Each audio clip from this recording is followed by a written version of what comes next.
بسم الله الرحمن الرحیم. ګوره محترمو، په دې قانون دی قایلون بایعون والا قانون. د دې قانون خلاصه داسې ده، دی وایي هر و او یا دغې چې کوم دی نو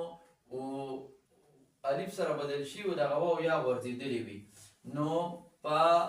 الف فاعل نه پس دغه و او یا راغله، نو دا به چې کوم دی نو موږ حمزه سره بدلو.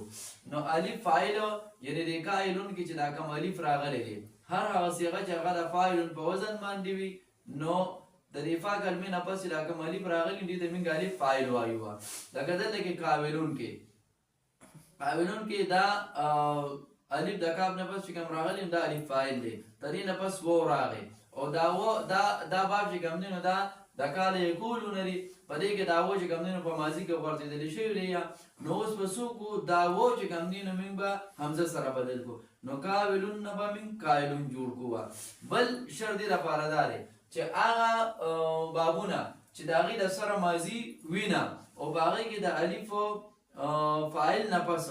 یا راغله، نو دغه یا به چې کوم دی نو موږ څه کوو، حمزه سره به کوم دی نو بدلو. لکه سا یفون، نو موږ څه وکړو، سا یفون هم ترې جوړ کړو. دا یا چې کوم دی نو موږ حمزه سره بدله کړله او د دې ماضي هغه چې کوم دی نو نشته دی. دریم شرط ورته دا دی چې د دې هغه بابونه چې د هغې د ماضي قلیلو استعمال وي، یعنې ماضي ډېره لږ استعمال شوي، نو په هغې کې هم د الف فاعل نه پس واو راغی، نو دغه واو چې کوم دی نو موږ څه سره بدلوو، حمزه سره به بدلوو. نو دغه شان دی غاوتون نه موږ غایتون چې کوم دی نو دا جوړ کړو. بسم الله الرحمن الرحیم. ګوره محترمو، د دې دا قانون دی قیالون والا قانون. د دې قانون خلاصه دا ده، دی وایي واو په درې ځایونو باندې موږ یا سره بدلو. لومبنې هر هغه واو چې ماقبل د هغې مکسور وي او دا د مصدر د عین کلمې په مقابله کې واقع شوي وي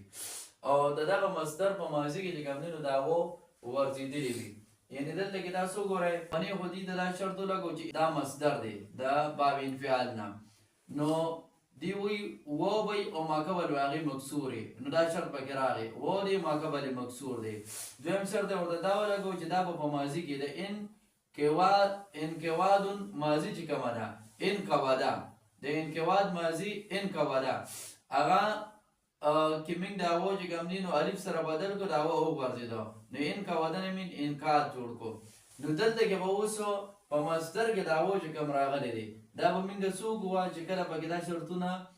وموندلي شو، نو دا واو به اوس موږ یا سره بدل کړو، نو د انقوادون نه به انقیادون دا به دې جوړ شي. بل ورپسې دي دا مثال ورکړی دی، وایي چې هر هغه واو چې هغه د جمع د عین کلمې په مقابله کې واقع شوي وي او په مفرد کې چې کوم دی نو دا واو سالم نه وي، یعنې دا غورځېدلې وي.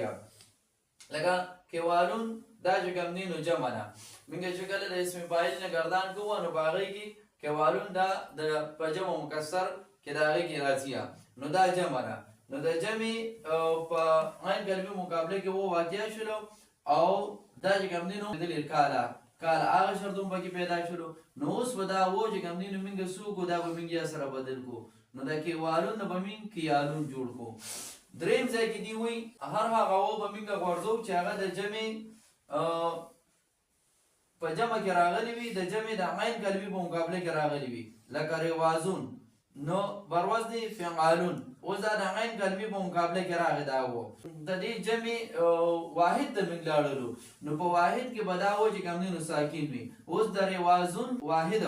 د روازون واحد چې کوم دی نو هغه روزون دی، اوس په روزون کې دی دا و سره دا ساکن دی او دا شرط پکې دی لګولی دی. نو اوس په رواز کې